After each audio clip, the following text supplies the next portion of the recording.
In the name of father to son and holy spirit. प्रभु हम धन्यवाद करते हैं अपने वचन के द्वारा हम सबों से बोली और बातचीत करें, ईश के नाम से मांगते हैं। ओके, मैं आज के संदेश को एक कहानी के द्वारा शुरू करना चाहता हूँ। ये कहानी इस प्रकार से है।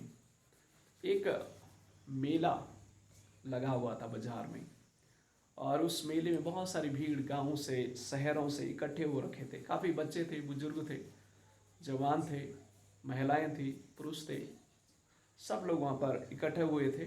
और वहाँ पर एक एंड से लेकर दूसरे एंड तक एक रस्सी बंधी हुई थी, और इस रस्सी के ऊपर एक पिता अपने बेटे को कंधे में लेकर के उस रस्सी में इस एंड से लेकर उस एंड तक पार कर रहा था।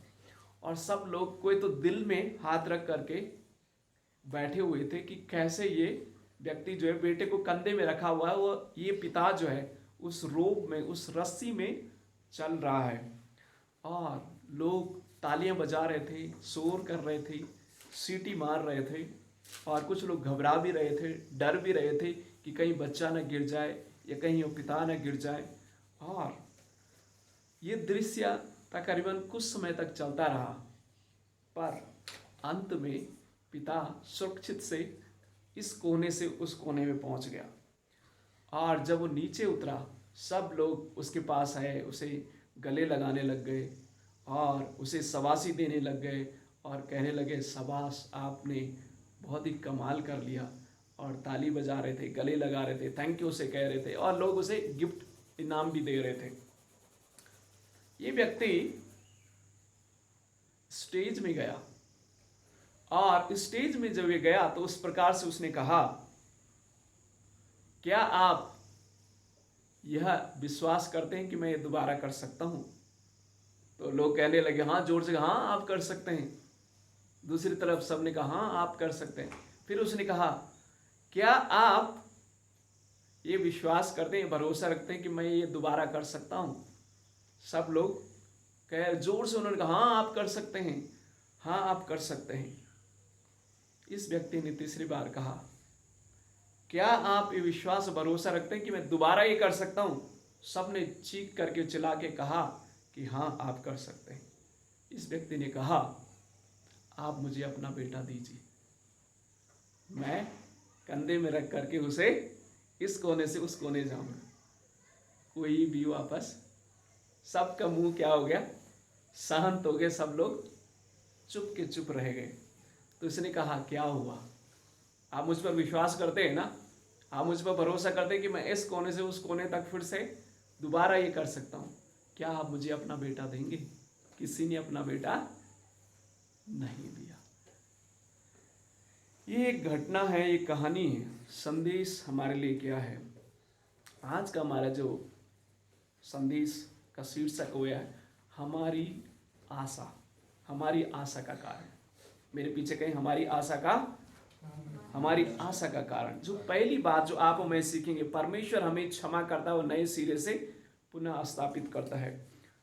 मेरे प्रियो, आप और मैं कई बार परमेश्वर पर भरोसा तो रखते हैं, पर क्या अंत तक हमारा विश्वास और आशा उस पर बनी रहती है?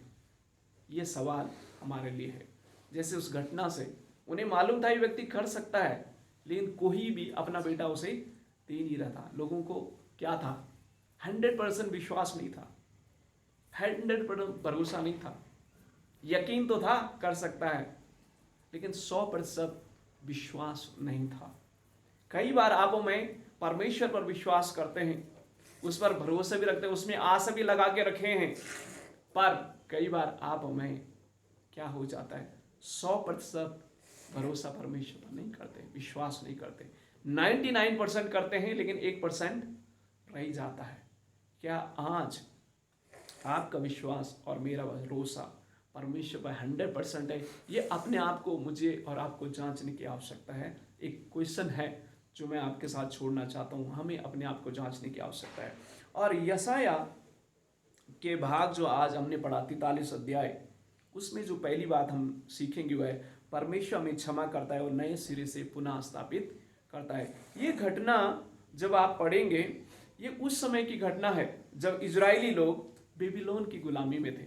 और आपको मालूम है कि इजरायली लोग 70 वर्ष तक 70 ईयर्स बेबीलोन की गुलामी में रहे। अब आप थोड़ा सोचिए, जो 70 साल की गुलामी में रहे होंगे, उनकी सोच, उनकी समझ, उनका विश्वास, उनकी आशा खत्म हो गई हो। उन्होंने कभी सोचा भी नहीं होगा कि परमेश्वर हमें क्षमा करेगा हमारे गुनाहों से, परमेश्वर हमें फिर से हमें बचा पाएगा, परमेश्वर हमें फिर से रिस्टोर कर पाएगा। शायद उनका भरोसा, उनका विश्वास कमजोर हो गया। 70 साल आसान नहीं होता है। इंसान 7 मिनट में भूल जाता है, 7 दिन में भूल जाता है, 7 साल तो बहुत ज्यादा होते हैं। लेकिन इन 70 सालों के बावजूद परमेश्वर ने कह रहा है कि मैं तुम्हें क्षमा करूंगा। आमीन। एक बहुत महत्वपूर्ण बात है जो कलीसिया में हम सबों को सीखने की आवश्यकता है। परमेश्वर जो है ना, परमेश्वर समय के साथ सीमित नहीं है। आप हमें समय में बंधे हुए हैं, आप हमें समय में बंधे हुए, परमेश्वर समय में बंधा हुआ नहीं है।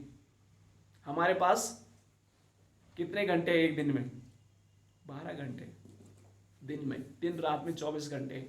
हम समय में बंधे हैं, पर परमेश्वर अनंत है, असीमित है। उसका समय, हमारा जो उन इजरायली लोग 70 वर्ष की गुलामी में थे, परमेश्वर के लिए वो जो समय है, उसके लिए वो एक क्या पलक झपकते का समय है। परमेश्वर का समय बाउंड नहीं है, लिमिटेड नहीं है। मेरे प्रियो, जो मैं आज आपको उत्साहित करना चाहता हूं परमेश्वर के वचन से, वो ये है, आप और मैं अपने जीवन में भले कितने भी दुखों में होकर के गुजरे, कितने भी कष्टों में होकर के गुजरे, कितनी भी समस्याओं में होकर के गुजरे, एक चीज याद रखना, परमेश्वर हमें उन मुश्किलों से बाहर निकालना चाहता है। आमीन। यही इजरायली जो 70 वर्ष की गुलामी में थे, परमेश्वर यशाया के माध्यम से उन्हें कह रहा है कि मैं तुम्हें क्षमा करूंगा, पुनः तुम्हें स्थापित करूंगा, यानी पुनः मैं तुम्हें आजाद करूंगा, इस गुलामी से बचाऊंगा। शायद इजरायलियों के समान एक गुलामी में हम नहीं रह रहे। इजरायली तो वास्तविकता में गुलामी में थे, बेबीलोन की गुलामी में थे। उनकी अपनी स्वतंत्र इच्छा के साथ प्रार्थना नहीं कर पाते थे, स्वतंत्र इच्छा के साथ प्रभु को स्मरण नहीं कर पाते थे, स्वतंत्र इच्छा के साथ आराधनालय में नहीं जा पाते थे, स्वतंत्र इच्छा के पास वचन नहीं पढ़ पाते थे, स्वतंत्र इच्छा के साथ कुछ भी नहीं कर पाते थे, क्योंकि वो उनके ऊपर कोई शासन करने वाला था और उन्हें उसके अनुसार चलना पड़ता था। पर आप हमें ऐसे बंधनों में नहीं हैं, आप हमें आजाद हैं। पर हमारी आजादी, जो आजादी हमें मिली है, लेकिन कहीं ना कहीं हमारे जीवन में हम भी बंधनों में फंसे हुए हैं। कहीं ना कहीं कुछ आदतों के गुलाम आप हमें बने हुए हैं। कुछ तो बुरी आदत है जो हमारे जीवन में है, जो हमें गुलाम बना देती है। आज उस आदत से परमेश्वर हमें चाहता है कि छुटकारा देना चाहता है। पुनः परमेश्वर हमें उस आदत से बाहर निकालना चाहता है। पर परमेश्वर तभी आपकी मेरी मदद कर पाएगा। ये हिस्सेदारी आपकी और मेरी भी होनी चाहिए। परमेश्वर उन्हें मौका दे रहा है कि पश्चाताप करो, क्षमा मांगो। क्षमा तभी दी जाएगी जब तुम क्षमा मांगोगे। यही परमेश्वर ने कहा। परमेश्वर हमें क्षमा करना तो चाहता है, लेकिन जब तक आप परमेश्वर पिता के पास आएंगे नहीं, परमेश्वर पिता कैसे आपको क्षमा करेगा। बाइबल में हमारे पास बहुत ही सुंदर उदाहरण है पतरस का। पतरस ने गलती की है, उसने उस चीज को स्वीकार किया है, परमेश्वर पिता के सामने स्वीकार किया है। उसने यीशु का 3 बार इनकार किया, उसने उस चीज को स्वीकार किया, कन्फेस किया, प्रभु मुझसे गलती हुई है, क्षमा करें। टूट गया, वो रोने लगा, बिलखने लगा, पश्चाताप उसने किया है, पुनः प्रभु की सेवा में बना रहा। आपके जीवन में भी कई बार गलती हो जाए, आपके जीवन में कई बार अगर आप चूक जाएं, तो पुनः परमेश्वर आपको क्षमा करने की एक मौका देना चाहता है। पर ये आप पर डिपेंड करता है, ये मुझ पर डिपेंड करता है। क्योंकि जब आप पतरस की जीवन की घटना को पढ़ेंगे, पतरस ने इनकार किया, टूट टूट करके रोने लगा। जैसे ही मुर्गे की बांक या मुर्गे की आवाज उसने सुनी, सुबह की आवाज, भोर की आवाज जैसे सुनी, उसे स्मरण आया, टूट गया, रोने लगा, बिलखने लगा। यानी उसने अंदर ही अंदर क्या किया? पश्चाताप करना शुरू किया, तौबा करना शुरू किया, प्रभु मुझसे गलती हो गई है। जब आप हमें पश्चाताप करते हैं, क्षमा परमेश्वर से मांगते हैं, परमेश्वर पुनः हमें स्थापित करना चाहता है, पुनः हमें फिर से उसी आशीष के साथ, वो अधिकार के साथ जिस अधिकार को उसने हमारे लिए पहले से ही रखा हुआ है, उसी अधिकार के साथ हमें आशीष और अनुग्रहित करना चाहता है। आमीन। ये आप पर डिपेंड करता है। दूसरा उदाहरण भी बाइबल में है, यहूदा इस्करियोती, उसने भी गलती की, वापस लौट के नहीं आए। तो आप और मैं पतरस के समान बने, गलती जीवन में जब हो जाए पश्चाताप करें, क्षमा मांगे परमेश्वर से, और प्रभु आपको फिर से क्षमा कर देगा। और हम देखते हैं वही पतरस जिसने प्रभु यीशु मसीह का इनकार किया, वही पतरस परमेश्वर की सेवा, ऐसा सेवा करता है, बहुत सारी जो है लोगों को प्रभु के राज्य मिले। एक संदेश के द्वारा 3000 लोग प्रभु को ग्रहण करते हैं। आमीन। परमेश्वर स्थापित कर सकता है, परमेश्वर हमें इस्तेमाल कर सकता है, पर आपको मुझे करने की क्या आवश्यकता है? पश्चाताप करें, क्षमा मांगे परमेश्वर से। जब गलती हो जाए परमेश्वर से क्षमा मांगे। परमेश्वर विश्वास योग्य है कि फिर से हमारे जीवन को आशीषित करने के लिए, और यही बात यशाया के माध्यम से परमेश्वर इजरायलियों को स्मरण दिला रहा है, क्षमा मांगो। इजरायलियों की एक बहुत बड़ी कमी थी, ये लोग बहुत कुड़कुड़ाते थे। दूसरी बात, ये हमेशा बीती हुई बातों को याद करते थे। कई बार कहते थे मिस्र के जो लहसुन है, मिस्र के जो प्याज है, वो कितने अच्छे थे, अच्छा था, हे मूसा वहीं हमें छोड़ देता। ये बीते हुई बातों में कुड़कुड़ाना इनकी बहुत बड़ी आदत थी। तो ऐसी लत से, ऐसे मूर्ति पूजा में चले जाते थे, पापों में चले जाते थे। इजरायलियों के इतिहास जब हम पढ़ेंगे, वो हर 40 साल के बाद गुलामी में चले जाते थे, फिर 40 साल के बाद पश्चाताप करते, विलाप करते, रोते, परमेश्वर उन पर दया करता, फिर जाके 40 साल उनके जीवन के सही गुजरते, फिर जाके 40 साल के बाद उनके जीवन में वही कहानी। 40 जो शब्द है बाइबल में अक्सर आप पाएंगे, ये 40 एक सिंबॉलिक शब्द भी है। जीवन के कुछ पड़ाव में ये लोग क्या करते थे? पाप करते थे, उस पड़ाव से परमेश्वर उन्हें बाहर निकालता था, फिर उस पड़ाव में फिर से वो पाप में गिरते थे, फिर परमेश्वर उन्हें बाहर निकालता था। मेरे प्रियो, जीवन के इस यात्रा में जिसमें आप और मैं हैं, इसमें पड़ाव हैं। कई बार आप निराश होते हैं, कई बार बीमारियां आती है, कई बार अच्छे हो जाते हैं। तो जीवन के हर एक पड़ाव में याद रखें, परमेश्वर आपको बाहर निकालना चाहता है हर मुश्किलों से। तो पहली बात ये मैं आपको स्मरण दिलाना चाहता हूँ परमेश्वर के वचन से, गलती हो जाए क्षमा मांगे, परमेश्वर आपको पुनः आशीष देंगे, जैसे परमेश्वर पतरस को दिया। दूसरा भाग जो बाइबल से हमने आज भजन संहिता उसका 84 पढ़ा, और उसको हम जस्ट लेके आना चाहता हूँ। इसमें भजन संहिता 84 में मैं 2 पद आपके लिए पढ़ना चाहता हूँ। पहला है 84 का 1 और 2 पद। हे सेनाओं की यहोवा, तेरा निवास क्या ही प्रिय है, मेरा प्राण यहोवा की आंगनों की अभिलाषा करते करते मूर्छित हो चला। मेरा तन मन दोनों जीवते परमेश्वर को पुकार। 10 वचन कहता है, क्योंकि तेरे आंगनों में का एक दिन कहीं और कहीं के 1000 दिन से उत्तम है। दुष्टों के डेरों में वास करने से अपने परमेश्वर के भवन की डेवढ़ी पर खड़ा रहना ही मुझे अधिक भाता है। 12 वचन कहता है, हे सेनाओं की यहोवा, क्या ही धन्य है वो मनुष्य जो तुझ पर भरोसा रखते हैं।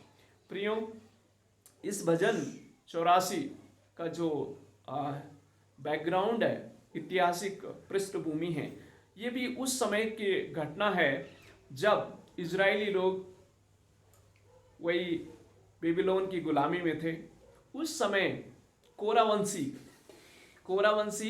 एक पार्टिकुलर ग्रुप थे जो परमेश्वर की आराधना किया करते थे, और वो अपनी दिल की भावनाओं को यहाँ पर जाहिर कर रहे हैं। हे सेनाओं की यहोवा, तेरे निवास स्थान क्या ही प्रिय है, मेरा प्राण यहोवा की आंगनों की अभिलाषा करते करते मूर्छित हो चला। मेरा तन मन दिन दोनों जीवते परमेश्वर को पुकार रहे हैं। यहाँ पर भजनकार अपनी भावनाओं को व्यक्त कर रहा है कि परमेश्वर की उपस्थिति में आने के लिए अपने दिल को, अपनी भावनाओं को क्या कर रहा है? भाव को प्रकट कर रहा है। ये लोग परमेश्वर के चुने हुए आराधक, उन्हें वो मौका नहीं मिल रहा है परमेश्वर की आराधना करने के लिए, क्योंकि वो लोग कहाँ हैं? गुलामी में हैं। वहां पर कोई सिनागोग नहीं है उनके लिए आज़ादी के लिए कि आज़ादी के साथ वो परमेश्वर की आराधना स्तुति कर सकें। वो अपनी दिल की इच्छा से वो कह रहे हैं कि परमेश्वर तेरे भवन में, तेरे आंगनों में एक दिन कई हजार दिनों से उत्तम है। दुष्टों के डेरों में वास करने से अपने परमेश्वर के भवन की डेवटी पर खड़ा रहना ही मुझे अधिक भावता है। वो भावना यहाँ पर भजनकार प्रकट कर रहा है कि हे प्रभु, कितने भली बात होती अगर मैं एक चौकीदार होता, आप कम से कम आपके भवन के बाहर खड़े होकर के चौकीदारी करता हूं, कितनी अच्छी बात होती। दुष्टों की संगति में रहना से उत्तम है परमेश्वर एक दिन आपकी उपस्थिति में। मेरे प्रियो, इस वाक्य समय में जो दूसरी बात मैं आपको बताना चाहता हूं, परमेश्वर की उपस्थिति में परम आनंद है। आमीन। परमेश्वर की उपस्थिति में परम आनंद है। एक भजनकार अपनी उस भाव को प्रकट कर रहा है कि प्रभु तेरी उपस्थिति में कितनी आनंद की भरपूरी है। क्या आप हमें परमेश्वर के भवन में आने के लिए हमारे अंदर वो डिजायर है, या रूटीन हमारे जीवन में बन चुका है? संडे को आराधना में जाना है, ताली बजा करके वापस आना है। एक डिजायर, एक भावना, एक हृदय की एक इच्छा, तीव्र इच्छा होनी चाहिए परमेश्वर की उपस्थिति में रहने के लिए। भजनकार अपनी दिल की उस गहरे भाव को प्रकट कर रहा है कि प्रभु तेरी उपस्थिति में रहना कितनी आनंद की बात है। मेरे प्रियो, याद करें पाकिस्तान की घटनाओं में या उन मिडिल ईस्ट में जहाँ पर आज़ादी नहीं है लोगों को, चाइना में, कुछ बहुत सारे कम्युनिस्ट कंट्री में जहाँ पर अंडरग्राउंड चर्च है, आज़ादी के साथ आराधना नहीं कर सकते प्रभु की, लेकिन उनके अंदर, मुझे याद है मेरा एक दोस्त जाफ़र उसका नाम है, और मैं उस समय आई थिंक मैं जम्मू में था, और उसका मुझे कॉल आया कि बीच से ही कॉल आया मुझे, और उसने सारी घटना मुझे बताई कि मैं प्रभु का प्रचार जब कर रहा था कश्मीर में, जब मैं वचन शेयर कर रहा था, लोगों को प्रभु के बारे में बता रहा था, बपतिस्मा दे रहा था, तो उसे पकड़ लिया, वहाँ के मौलवी ने पकड़ लिया और पकड़ करके उसे बहुत पीटा, कहा कि वापस छोड़ दो प्रभु को, वापस आ जाओ। लेकिन वो माना नहीं, उसकी बहुत पिटाई उन्होंने की, बहुत मारा और उसको बाथरूम के अंदर बंद किया। और बाथरूम पता नहीं कैसे उसके पास वो सेल फोन रह गया अंदर। उसने मुझे कॉल वहाँ से किया, रोक करके वो मुझे बता रहा था, तो मैं भी अपने आप में रह नहीं पाया, मैं भी रोने लगा, उसके लिए प्रार्थना करने लगा। और वो कह रहा था कि ऐसे मेरे साथ घटना घटी है, लेकिन वो अंदर ही अंदर कह रहा है कि मैं प्रार्थना यहाँ पर बैठ करके कर रहा हूँ, बाथरूम में रह करके प्रार्थना कर रहा हूँ, प्रभु की मैं स्तुति कर रहा हूँ, खुल के नहीं लेकिन दिल से कर रहा हूँ। मेरे प्रियो, क्या आपकी मेरी ऐसी इच्छाएं हैं प्रभु की उपस्थिति में आने के लिए, प्रभु की आराधना करने के लिए? कई बार आप में हमारे जीवन में एक उस महत्व को हम तब तक नहीं समझते हैं जब तक हम मुश्किलों में नहीं रहते। जब आप में मुश्किलों में रहते हैं, परेशानी में रहते, तब हमें याद आती परमेश्वर की उपस्थिति में जाने के लिए, तब हमारे अंदर की इच्छा जागती है। लेकिन ऐसा ना हो, हमारी इच्छाएं हमेशा जब हम परमेश्वर की उपस्थिति में आते हैं, प्रभु की उपस्थिति में आने के लिए हमेशा खुश रहें, आनंद के साथ उसकी आराधना करें, क्योंकि ये मौका जो आज हमें मिला है ना, शायद कल नहीं मिलेगा। बहुत सारी बहनें, बहुत सारे भाई, बहुत सारे लोग हैं इस दुनिया में जो परमेश्वर की आराधना करने के लिए आना चाहते हैं, लेकिन उनके पास समय नहीं है, मौका नहीं है। परमेश्वर ने अगर ये मौका आपको दिया है, मुझे मौका दिया है, परमेश्वर की उपस्थिति में आनंद के साथ उसकी आराधना करें, दिल खोल के साथ उसकी आराधना करें और उसकी महिमा करें। क्योंकि भजनकार उस घटना को स्मरण कर रहा है कि प्रभु तेरी उपस्थिति में जब रहता था मैं, कितनी आनंद की बात थी। लेकिन आज हम लोग जो हैं वो गुलामी में हैं, आराधना नहीं कर पा रहे, आपकी स्तुति नहीं कर पा रहे, आपकी महिमा नहीं कर पा रहे, आपकी उपस्थिति में नहीं जा पा रहे। उस चीज को भजनकार जो है प्रकट कर रहा है कि नहीं प्रभु, ये मौका नहीं मिला, हमारे पास नहीं है अभी, क्योंकि हम गुलामी में हैं। प्रियो, कई बार शायद आप में इस भजनकार या भजनकार के जैसे उस गुलामी में नहीं है जैसे ये लोग थे। ये तो बेबीलोन की गुलामी में थे, एग्जाइल में थे उस समय, प्रभु के भवन में आने के लिए मौका नहीं मिला था उन्हें। लेकिन आपको मुझे ये मौका है, पर आपको मुझे मौका तो है, फिर भी हम खुल के उसकी आराधना नहीं करते, खुल के उसके साथ प्रार्थना नहीं करते, खुल के उसके उपस्थिति में रह करके उस चीज़ को आभास नहीं कर पाते, परमेश्वर की उपस्थिति को अनुभव नहीं कर पा रहे। प्रभु से कहें, प्रभु मेरी मदद करें। क्या वो चीज़ है जो मुझे रोक रही है आपकी आराधना करने के लिए? प्रभु आपकी मदद करेगा उस चीज़ से बाहर निकालने के लिए। तो दूसरी बात, परमेश्वर की उपस्थिति में आनंद की परम आनंद है, और इस चीज़ को वही महसूस कर सकता है, वही उस आनंद को अपने जीवन में आभास कर पाता है जो परमेश्वर की उपस्थिति को महसूस करता है। आमीन। दाऊद भजनकार जब वो जंगलों में रहता था, प्रभु की आराधना करता था।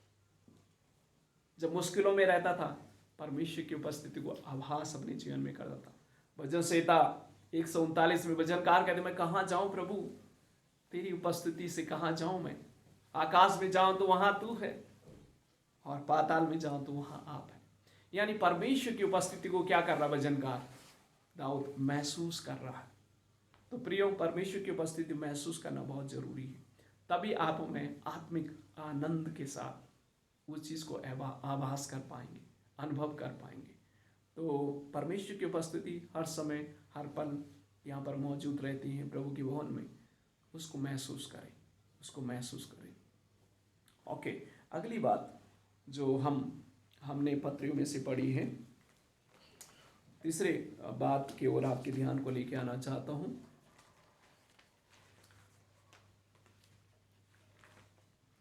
पहला कुरिन्थियों उसका 5 अध्याय, पहला कुरिन्थियों उसका 5 अध्याय और 6 वचन से लेकर हमने 13 वचन तक पढ़ा था। ओके, मैं जस्ट कुछ वचन पढ़ना चाहता हूँ।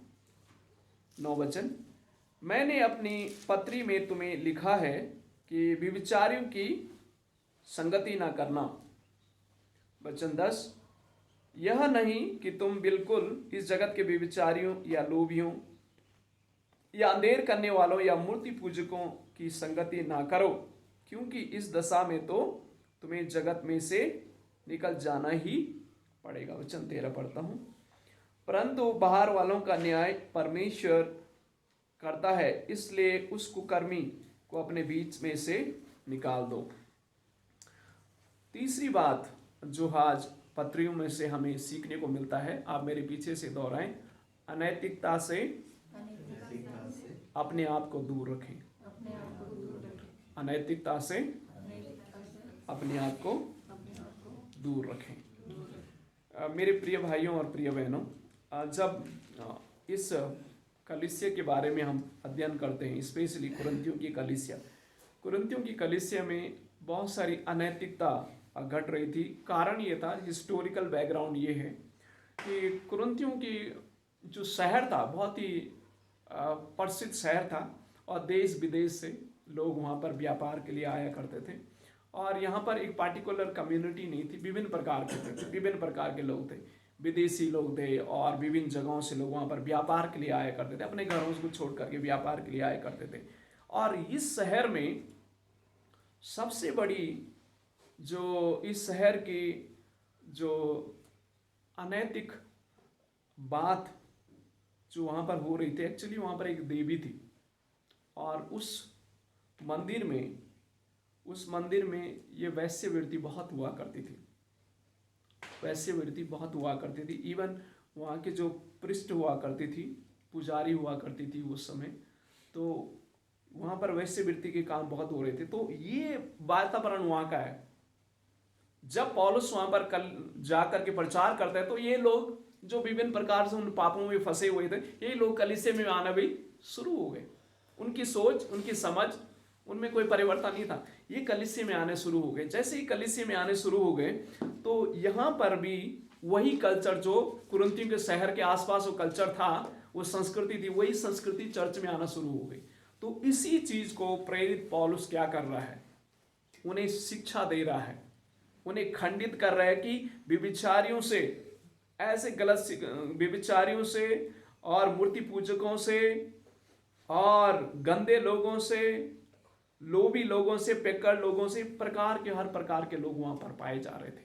उन लोगों से सावधानी बरतने के लिए कह रहे हैं, उन लोगों से दूरी बनाने के लिए जो है प्रेरित पौलुस कलीसिया को उत्साहित कर रहा है। बहुत सारी चीजें जो लिस्ट आउट अगर मैं करना चाहता हूँ, वो कहता है वैश्यगामियों से दूर रहो, मूर्ति पूजकों से दूर रहो, परस्त्रीगामियों से दूर रहो, लुच्चे लोगों से दूर रहो, पुरुषगामी लोगों से दूर रहो, चोरों से दूर रहो, लोभियों से दूर रहो, पियक्कड़ों से दूर रहो, गाली देने वालों से दूर रहो, अंधेर करने वालों से दूर रहो, व्यभिचारियों से दूर रहो। बहुत सारी चीजें जो है, जब आप 5 और 6 अध्याय पढ़ेंगे आपको पूरा पिक्चर मिलेगा कि किस प्रकार की घिनौनी जो अनैतिक चीजें जो है वहां पर घट रही थी, और उन चीजों से दूरी बनाने के लिए जो है प्रेरित पौलुस उन्हें कह रहा है। और जो इम्पोर्टेंट चीज है वो कहता है 6 अध्याय में, मैं उस पैरा को पढ़ना चाहता हूं। 6 के 10 के लास्ट पैरा में इस प्रकार लिखा है, ना देर करने वालों परमेश्वर के राज्य के वारिस होंगे। परमेश्वर के राज्य के वारिस नहीं होंगे कैसे लोग? ये सारे लोग जो वैश्यवृत्ति करते हैं, व्यभिचार करते हैं, मूर्ति पूजा करते हैं, पुरुषगामी करते हैं, लुच्चे हैं, लोभी हैं, लालची हैं, पियक्कड़ हैं, अंधेर करने वाले हैं। ये बहुत लंबी लिस्ट है। इन चीज़ों का सारांश एक है, बहुत ही छोटा सा सारांश कह करके मैं जस्ट आप लोगों को ये बताना चाहता हूँ कि शरीर के पापों जो आप हमें करते हैं, इन पापों का, इन गुनाहों का, स्पेशल जो व्यभिचार है, इस पाप को प्रेरित पौलुस बाइबल की शिक्षा के द्वारा, परमेश्वर के वचन के द्वारा ये कहना चाहता है कि आप और मैं अपने देह को क्या कर रहे हैं? अपवित्र कर रहे हैं। 13 वचन में लिखा है, परंतु देह व्यभिचार के लिए नहीं वरन प्रभु के लिए है, और प्रभु देह के लिए है। अगर आपने अपने आप को प्रभु यीशु मसीह को सौंपा है, इस देह को पवित्र रखने की जिम्मेवारी किसकी है? आपकी, मेरी है। क्योंकि परमेश्वर क्या कहता है कि तुम परमेश्वर के मंदिर हो। कुरिन्थियों की कलीसिया को प्रेरित पौलुस इस प्रकार से कहता है कि तुम किसके मंदिर हो? परमेश्वर के मंदिर हो, और परमेश्वर का आत्मा तुम में निवास करता है। मेरे प्रियो, अपने जीवन को शुद्ध रखना, अपने देह को पवित्र रखना, अपने गाली नहीं देना। कई बार हम सोचते हैं कि गाली देना तो चलेगा, है ना, व्यभिचार नहीं करते तो गाली देना तो कोई वो बड़ा पाप नहीं, लेकिन लोभ करना, चोरी करना, पियक्कड़, गाली देना, अंधेर करना, ये सब पाप की लिस्ट में। इन चीज़ों से, उन स्वभावों से आपको मुझे अपने आप को बचाने की आवश्यकता है। क्या कमी आपके अंदर है? क्या कमजोरी आपके अंदर है? आप अपने आप को जांचें। हमें अपने आप को जांचने की आवश्यकता है। प्रभु, क्या कमी है मेरे जीवन में? क्या वो अनैतिक स्वभाव है जो मेरे जीवन में है? उसको दूर करने के लिए परमेश्वर आप मेरी मदद और सहायता करें। और प्रभु का वचन कहता है कि ऐसे ऐसे लोग परमेश्वर के राज्य के वारिस नहीं होंगे। अगर इसमें से कोई भी बात आपके जीवन में पाई जाती है, परमेश्वर के सामने क्षमा मांगे। प्रभु से कहें, प्रभु इन अनैतिक स्वभाव से, अनैतिक विचारों से, अनैतिक जीवन से प्रभु आप मुझे बचाएं। और परमेश्वर बचाने की शक्ति रखता है।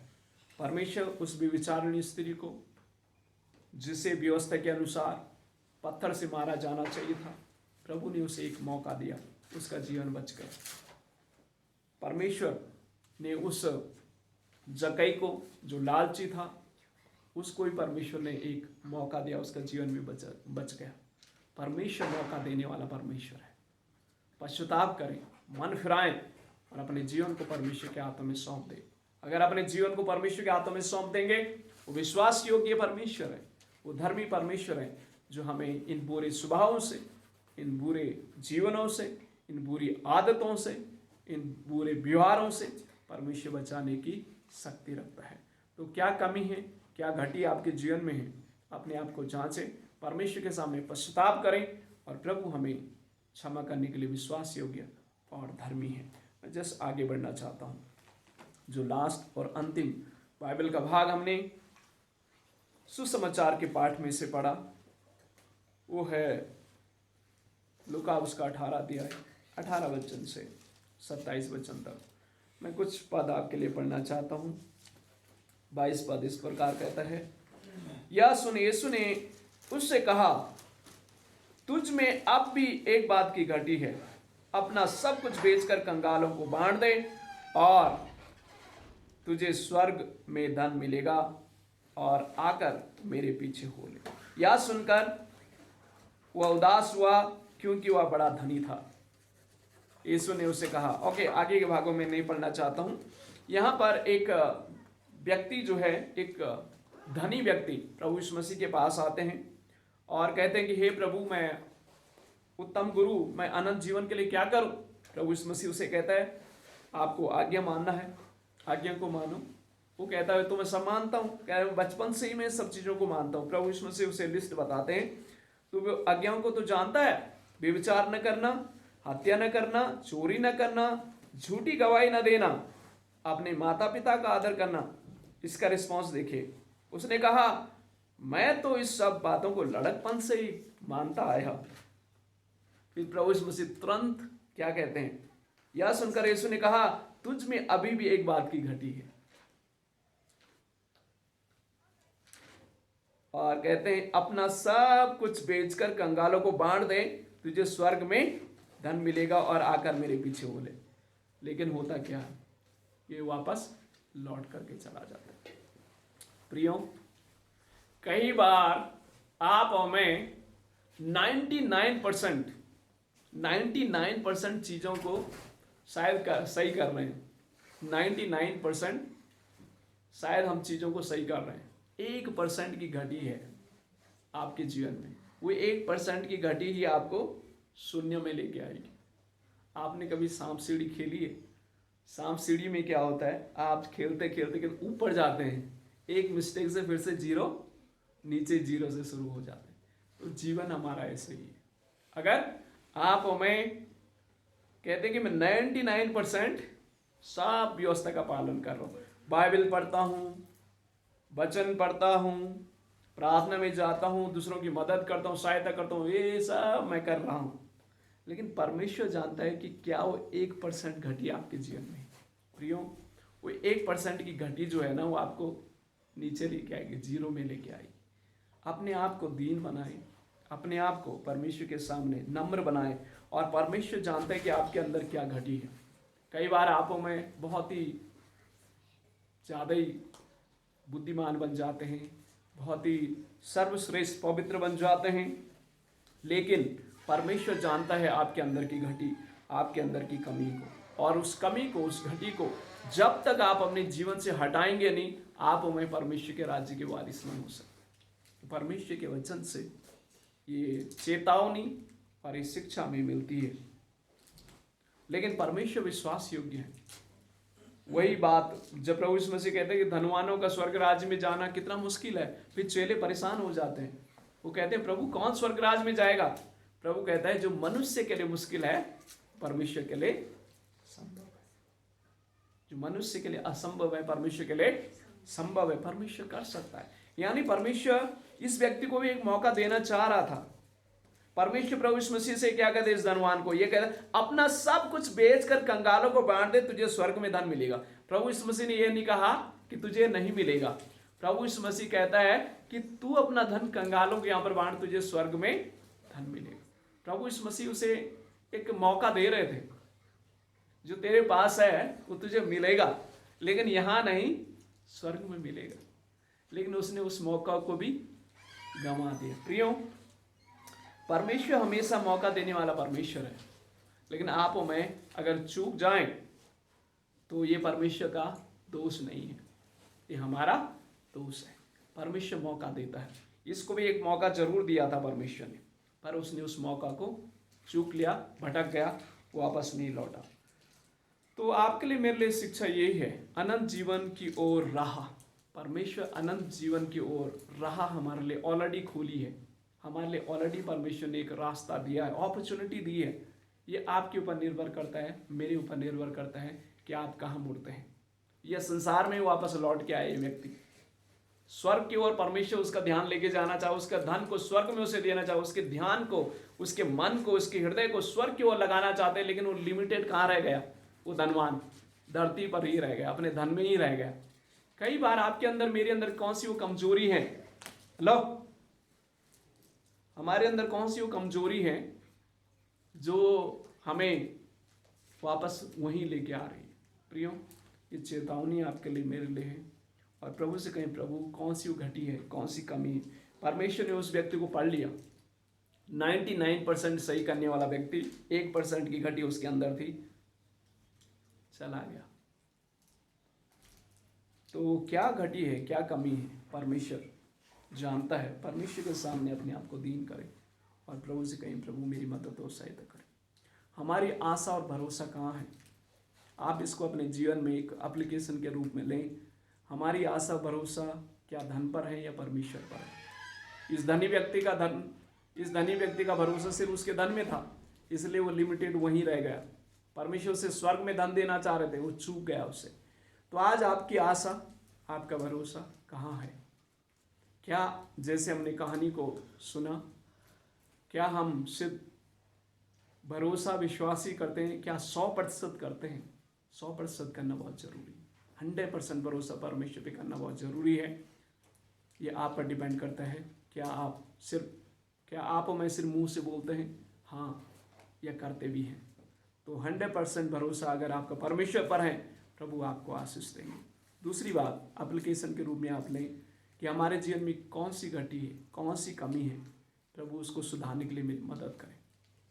उस घटी, उस कमी को परमेश्वर ही आपकी मदद कर सकते हैं सुधारने के लिए। और परमेश्वर मौका देता हर एक को। कौन सी कमी है, कौन सी घटी आप जानते हैं? कौन सा वो स्वभाव है जो परमेश्वर के राज्य में प्रवेश करने से हमें रोक रहा है? परमेश्वर जानता है। परमेश्वर से कहें, प्रभु मेरी मदद करें, और परमेश्वर हमें निश्चित उससे बाहर निकालेगा।